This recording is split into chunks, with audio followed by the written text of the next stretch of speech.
Hi guys, bakit hindi ko maintindihan yung ibang taong mayayaman guys na naalala ko yung mga boss ko habang naglilinis ako dito.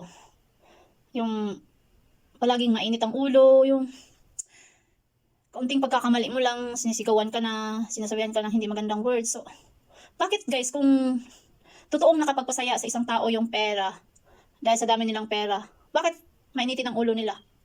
'Di ba? So in short, kapag marami ka palang pera, hindi ka na pala totoong ganun kasaya.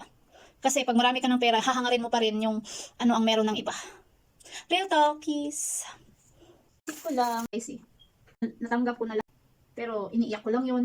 Kasi yun yung dapat. So, mas masaya pa rin ang mahirap kaysa mga mayaman. Kasi lagi nilang iniisip pera-pera eh. Kaya, hindi na nila naisip na tinatapakan nila yung mga ibang tao. Kaya hindi ka talaga maging masaya kapag nangaapak ka ng tao. Di ba? Merry Christmas! Happy sana ang Christmas nyo. Ako, kung anong meron, yun lang ako. Mag-Christmas o hindi, masayahin lang naman talaga ako. Problema na yan sa mga taong hindi masaya para sa akin.